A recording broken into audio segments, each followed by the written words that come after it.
Hai guys, selamat berjumpa kembali di channel novel populer viral yang keren ini.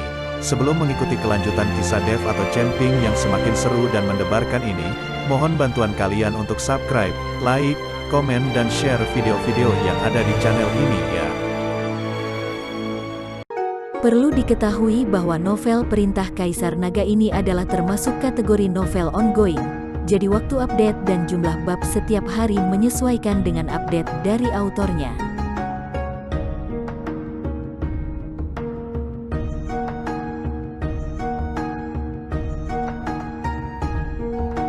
Perintah Kaisar Naga bab 3998, 3999, 4000. Penatuayu, apakah ini murid baru yang kamu terima, orang yang mengalahkan Liu Sitong? Huo Yuanting bertanya kepada Penatuayu dengan tatapan tajam. Benar, karena pengajaranku yang tidak baik, muridku telah menimbulkan masalah. Tolong hukum dia, Tuan Huo. Penatuayu tidak punya pilihan lain selain menanggung tanggung jawab untuk Dev. Huo Yuanting melirik Dev dengan dingin, lalu berkata kepada Penatuayu, menerobos tempat terlarang seharusnya dihukum dengan penghapusan kultivasi dan pengusiran dari sekte. Tapi mengingat ini adalah pelanggaran pertama dan tidak disengaja, hukum dia untuk berdiam di tebing pengakuan selama 3 hari. Setelah mengatakan itu, tubuh Huo Yuanting berkelebat dan menghilang. Huo Dong juga menatap dingin ke arah Dev, lalu pergi. Penatuayu dan Wei Qing mendekati Dev, dan terlihat jelas ketidaksenangan di mata Penatuayu. Aku sudah bilang, akan ada kesempatan untuk membawamu menemui ketua lama, tetapi kamu malah datang sendiri. Untung saja Huo Yuanting sedang sibuk dengan persiapan pembukaan Gunung Api Dewa. Kalau tidak kamu pasti sudah dihukum lebih berat daripada sekadar berdiam 3 hari di tebing pengakuan. Penatuayu tahu bahwa Dev sengaja datang ke sini. Aku sudah bertemu dengan ketua lama, tidak perlu mencari kesempatan lagi, kata Dev dengan tenang sambil tersenyum. Apa? Penatuayu dan Wei Qing sangat terkejut. Bagaimana mungkin, untuk bertemu dengan ketua lama, harus melewati beberapa formasi, dan di akhir ada beberapa formasi yang bertumpuk.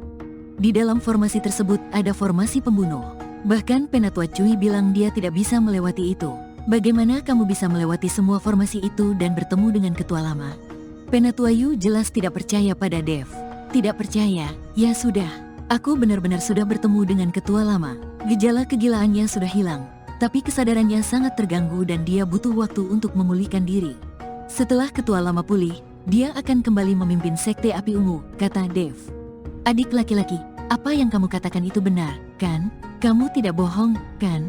Wei Qing bertanya dengan penuh antusias. Jika ketua lama pulih dan kembali memimpin Sekte Api Ungu, mereka tidak perlu lagi menahan tekanan dari Huo Yuanting. Bagaimana kamu bisa membuktikan bahwa kamu telah bertemu dengan ketua lama? Penatuayu menatap Dev dengan cermat, merasa sangat sulit untuk mempercayai apa yang dikatakan Dev. Jika apa yang dikatakan Dev benar, maka itu akan menjadi kabar baik yang sangat besar bagi mereka. Aku tidak punya bukti, tapi apa yang aku katakan adalah kebenaran. Jika kalian tidak percaya, lihat saja. Setelah mengatakan itu, Dev maju perlahan dan mencoba menyentuh formasi di depannya. Apa yang kamu lakukan? Jika kamu memicu formasi, hukumannya akan lebih dari sekadar 3 hari di tebing pengakuan, kata Penatuayu, tidak mengerti apa yang ingin dilakukan Dev. Namun, Dev tetap menyentuh formasi dengan tangannya, dan seberkas cahaya putih berkilauan. Formasi itu tidak aktif, malah membuka celah besar. Dev kemudian melewati celah itu, menembus formasi dengan mudah. Dev bolak-balik melalui formasi 3-4 kali. Kemudian Dev melambaikan tangannya, dan formasi itu kembali seperti semula, seolah-olah tidak terjadi apa-apa. Penatuayu dan Wei Qing menatap Dev dengan kaget, bingung melihat apa yang terjadi.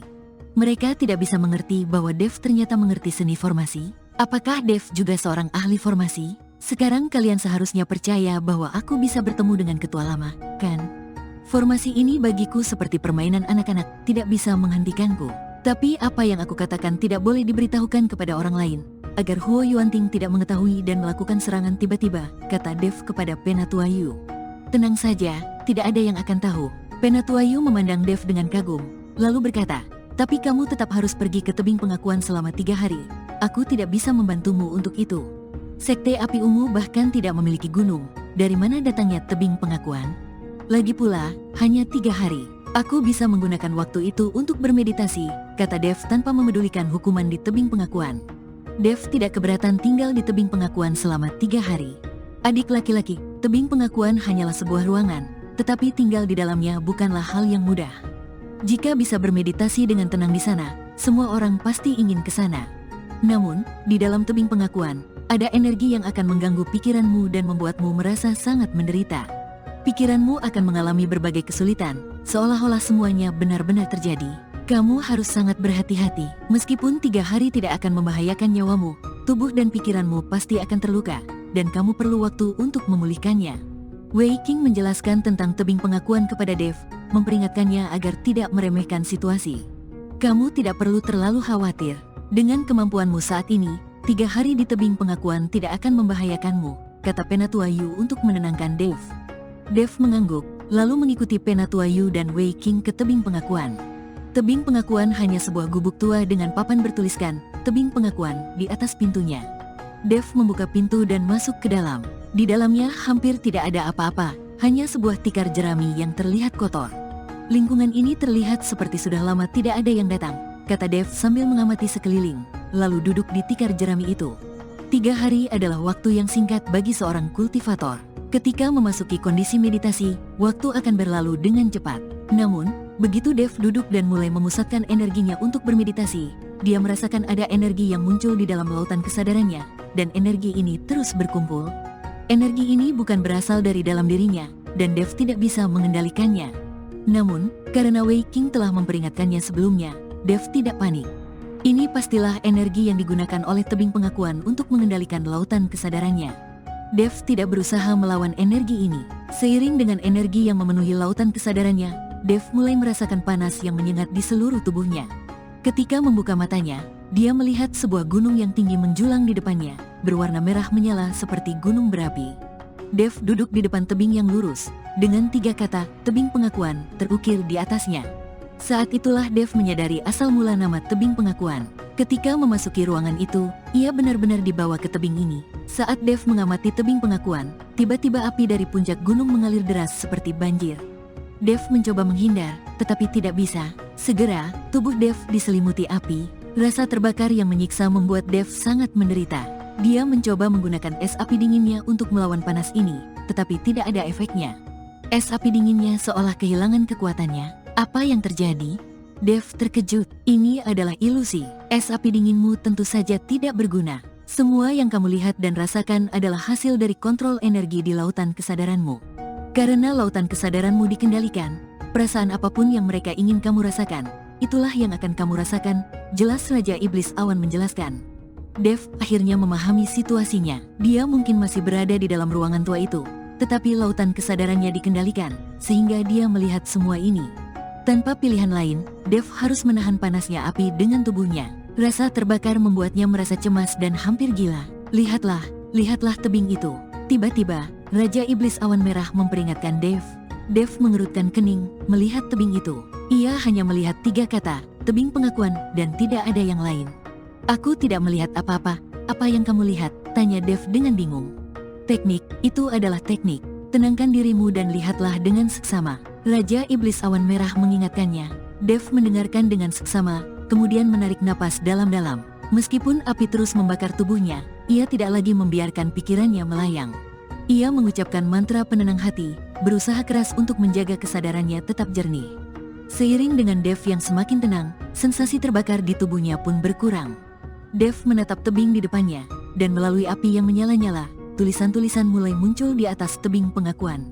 Semakin tenang hati Dev, semakin jelas tulisan itu terlihat. Tak lama kemudian, seluruh tebing itu dipenuhi dengan tulisan-tulisan. Melihat tulisan-tulisan itu, Dev merasa sangat bersemangat, tetapi ia berusaha keras untuk mengendalikan emosinya agar tidak terlalu terguncang.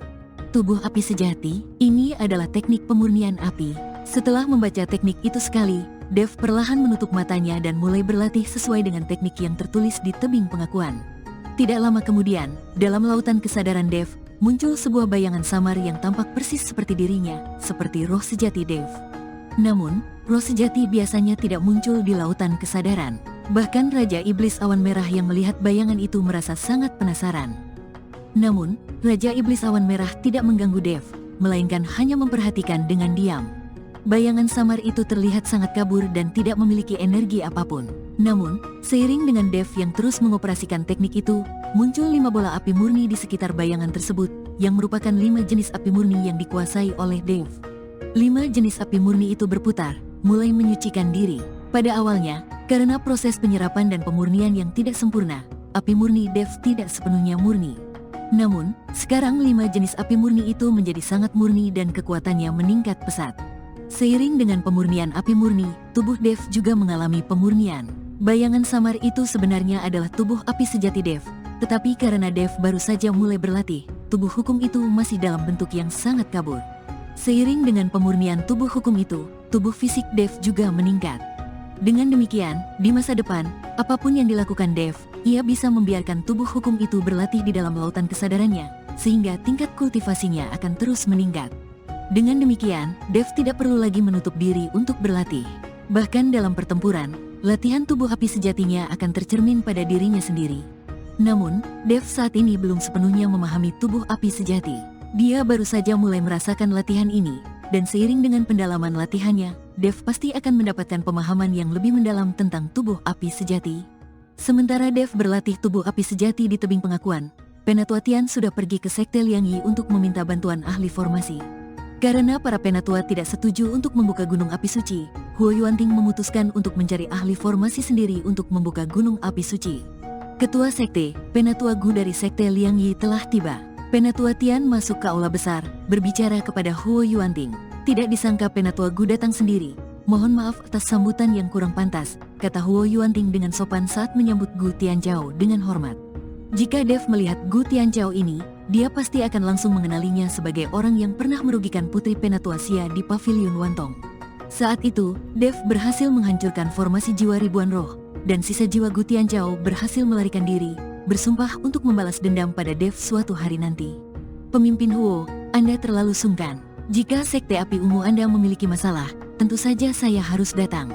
Apalagi pemimpin Huo juga sering memberikan bantuan kepada Sekte Liang Yi kami, kata Gu Tianzhao sambil tersenyum.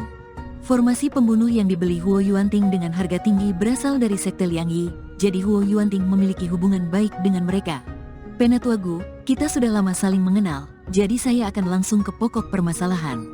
Alasan saya mengundang Anda adalah untuk meminta bantuan Anda membuka gunung api suci, kata Huo Yuanting.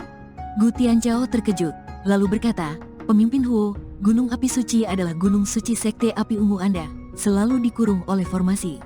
Untuk membuka gunung api suci, Anda harus membuka formasi terlebih dahulu. Bukankah di Sekte Api Ungu Anda ada ahli formasi dan juga formasi pembuka gunung api suci? Mengapa Anda masih perlu mencari saya? Bersambung.